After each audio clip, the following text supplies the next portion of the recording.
Hello and welcome, this is Sissy. In this video, I'm going to talk about the 20 lessons I learned during my 4-day Ayahuasca ceremony at Rythmia in Costa Rica. If you have not heard of Rythmia, it is a holistic healing retreat that offers Ayahuasca ceremony, yoga, breath work, dance, massage, and many other things. I do recommend that facility for your first Ayahuasca experience because it's very controlled, and I've made 4 videos so far talking about my experience during those Ayahuasca ceremonies. And if you're interested in catching up, click on the link in the description box. I will also leave a link on the screen here.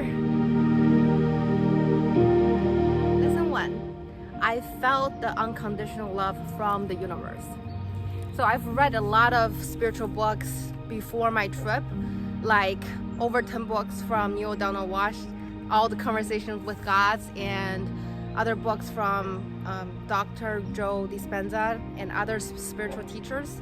But with the help of Ayahuasca, I actually felt the unconditional love. And I also realized that my unconditional love to the people around me, especially to my son, is different from the unconditional love I receive from the universe. Everyone has the ability to give unconditional love, and it all come in different form, and it can come from everywhere and everybody. The second lesson that I learned was that I am one with the universe. When all else fail in my life, I can always turn to the sun, to the moon, to the tree, to the flowers. I know that the flowers will bloom in the spring. By summer, butterflies and fireflies will come onto my lawn.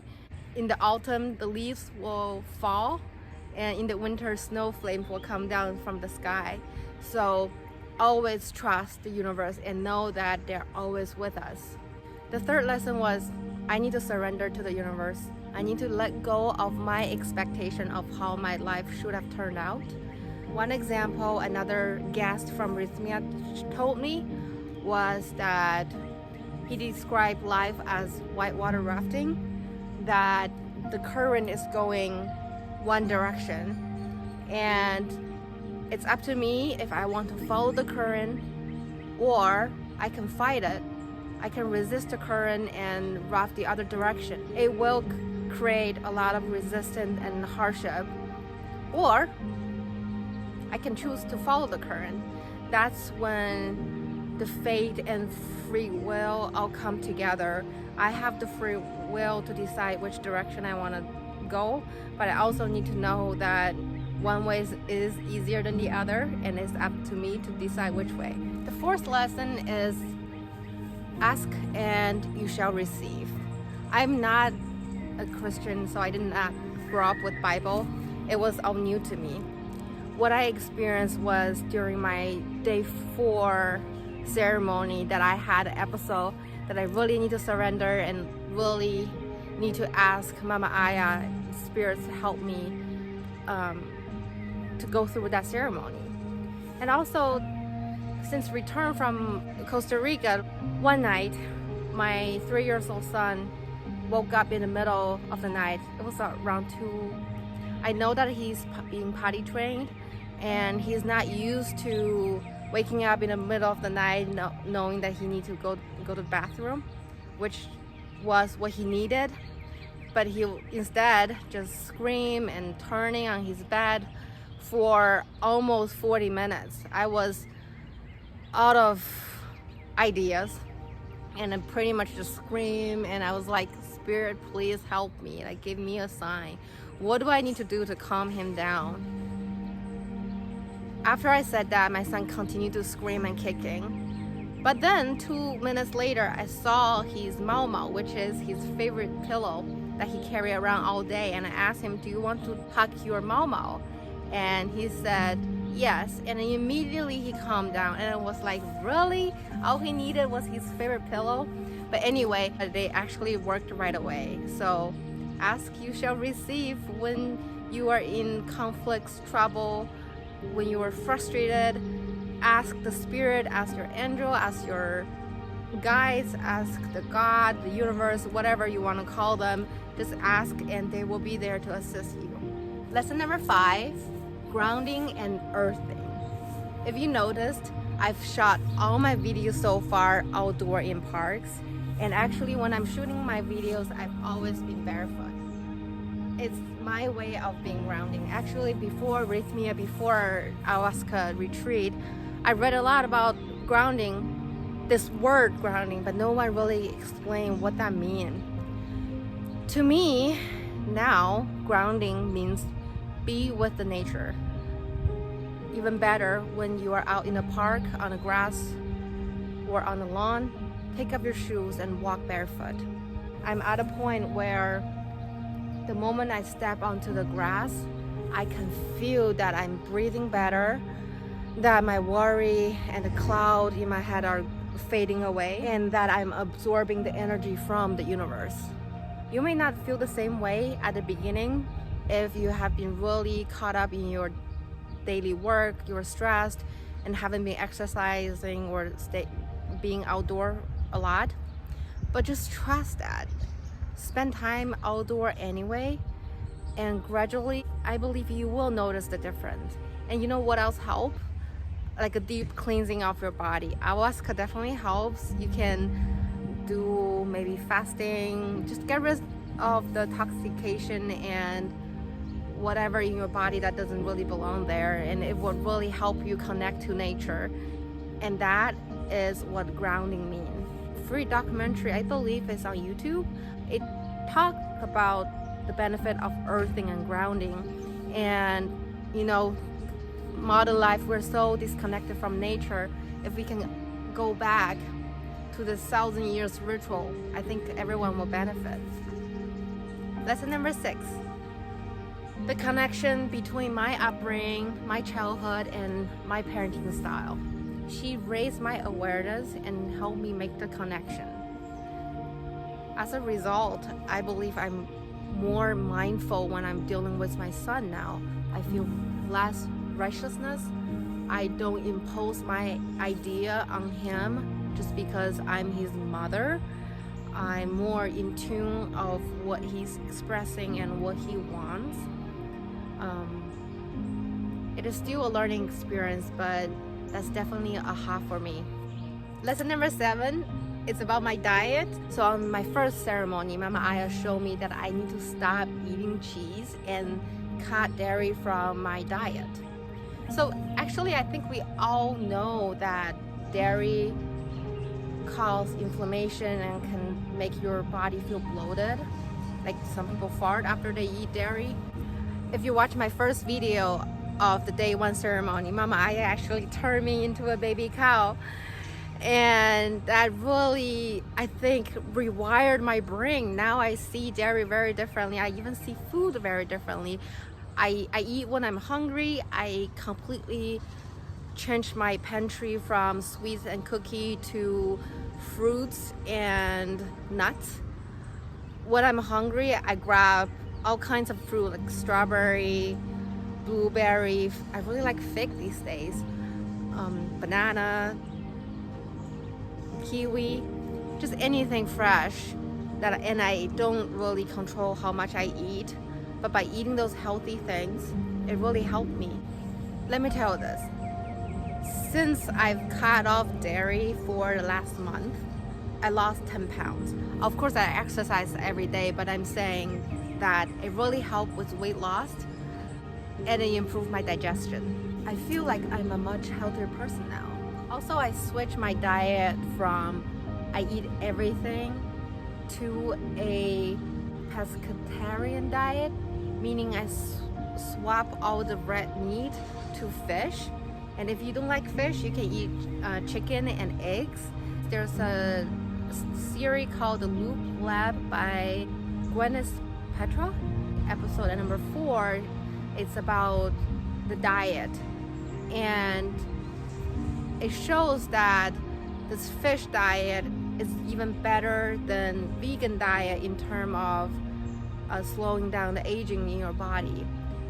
One of the participants, she had this diet, I believe, for a week, and afterwards her internal age went down. So really give it a try if you can.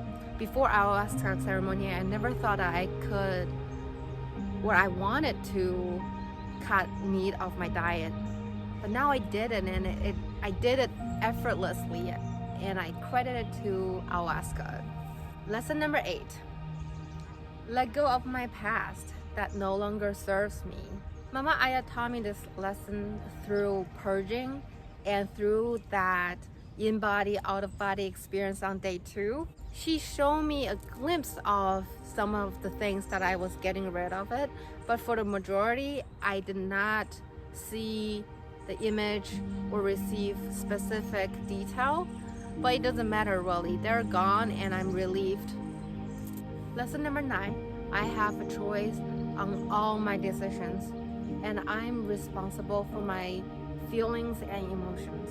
I am the co-creator of my life. And because of that, I decide to live in a friendly universe. I decide to remind myself that everybody do everything out of love. I don't have to understand their way of loving, but just by remembering that, I place less judgment on everybody and everything. I decide to avoid labeling people, situation, my emotions and feelings, especially the bad one. And I pay more attention to my body sensation. An example of that is when I used to call frustrated or angry, now I notice that my chest, my heart is getting tensed.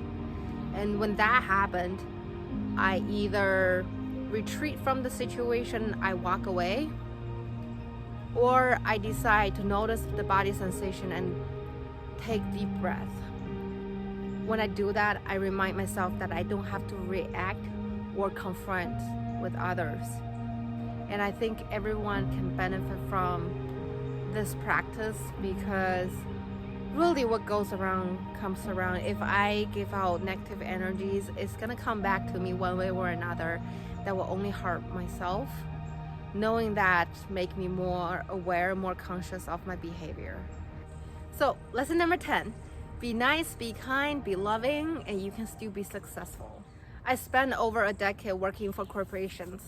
Some of them are the most cutting throat competitive environment there is. I used to think the devil wears Prada equals success. But Mama Aya reminded me that beautiful human beings like Mother Teresa and Princess Diana are just as admirable. She reminded me that don't let media and society define how I think. Don't believe that my success needs to be at the expense of others. There's more to success than material wealth.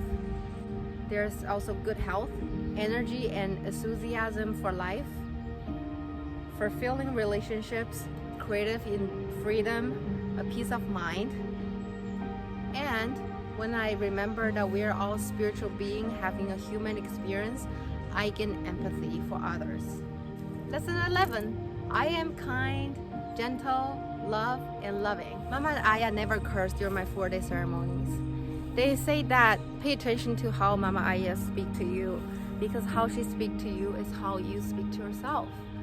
That make me realize that I am really kind and gentle to myself. And when I curse at myself, that is some other people's voice inside of me.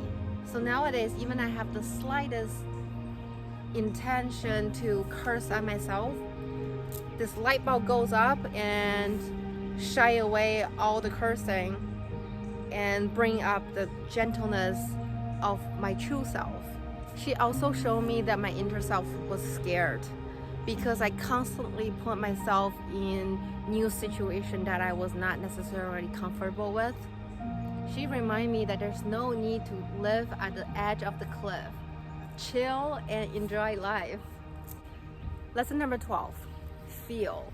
She told me to open my heart, give and receive love. And she reminded me that don't be scared of feeling. Know that you may consciously run away from conflicts or fear, but then your subconscious mind might suffer anyway. For me, it became my nightly grinding my teeth. it could become worse, that could manifest into disease or illness. And proper handling of our feelings are incredibly important. Lesson number 13, be grateful. As Shaman Sarah told me on the second night, that my worst nightmare can be someone's best scenario. Also, be appreciative. Appreciate the simple things in my life. For example, I'm shooting this YouTube video in a beautiful park at the back of my house.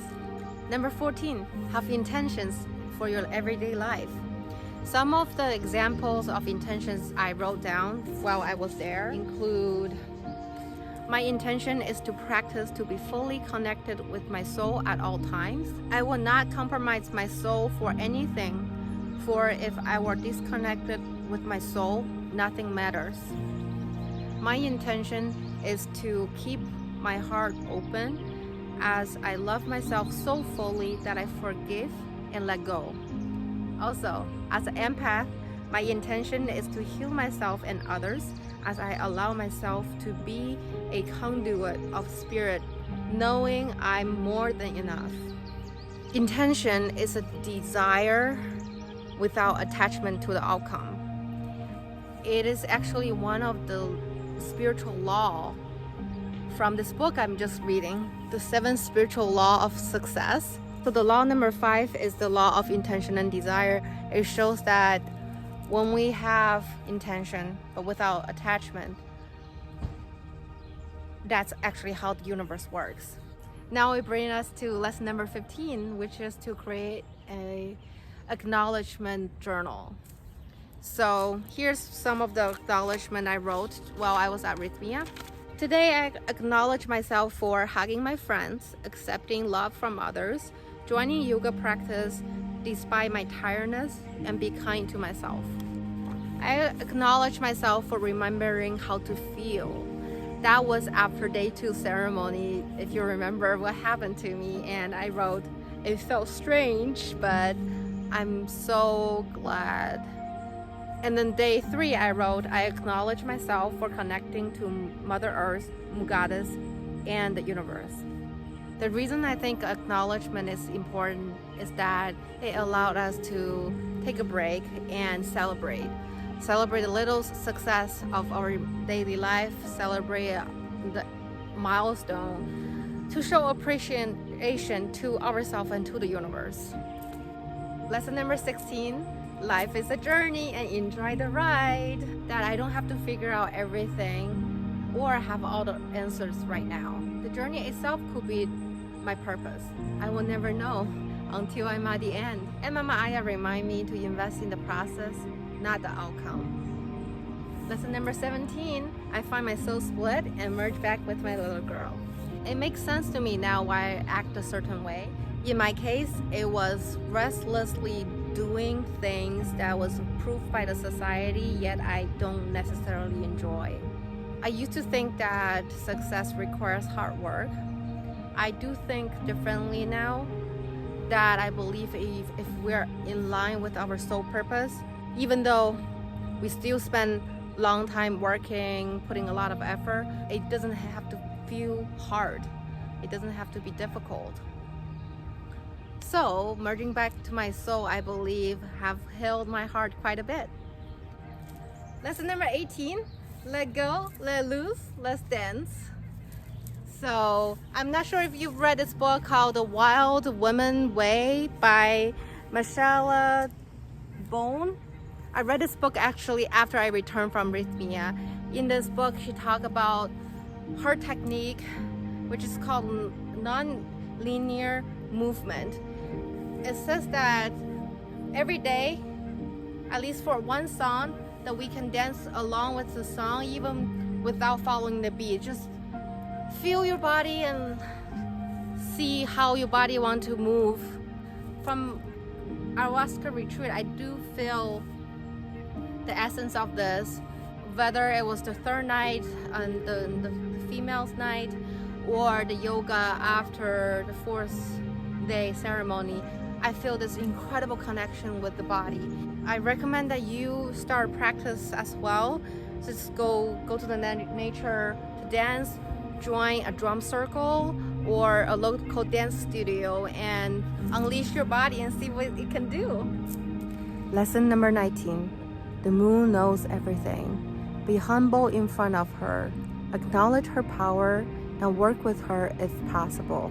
So one guest from Rythmia told me this thing called moon water. You fill a glass bottle of water during full moon, and on the bottle you write down your name, the date, and where the moon is. For example, the last full moon was in Capricorn, so you just write full moon on blah blah blah Capricorn, and then you put your intention on the bottle. You can say, I want relationships, I want integrity, I want confidence, I want awareness, anything. And then you leave it out with the moonlight, and you bring it back to the house before the sun comes up, so the water is fully absorbed with the full moon's power, and then you drink that water. I did that during the last full moon, and let's see how that turned out. So the last lesson was not necessarily from the ceremony or anything that Rythmia did, but it was from my interaction with other guests. I started microdosing magic mushroom for the past 2 weeks. By microdosing, I mean I have 130 milligrams a day, 5 days on, 2 days off. Honestly, I do not feel major shifts of anything in my body, but I do think when I'm microdosing, I'm on a pretty positive mood. Maybe one day I will try more, but right now I'm just at the beginning of this experience, so I don't have much to share. Also, from going to Rythmia and meeting all these interesting people, I'm more open to experience different healing modality. Since coming back to my real life, I've been having a hypnosis therapist, including past life aggression. I think one day I will talk about it here, but I'm not ready now. Some of the sessions were really emotional. I felt like I was drowning in my tear, but it was definitely helpful in helping me knowing who I am, who I have become, and just a great reflection tool. So here we go. That's the 20 lesson I learned from my 4-day Ayahuasca retreat, as well as Rythmia. In the next video, I will talk about my recommendation on how you should prepare for your Ayahuasca trip and some of the integration work I've done since I come back. Stay tuned, and please comment, like, subscribe. I will see you next time.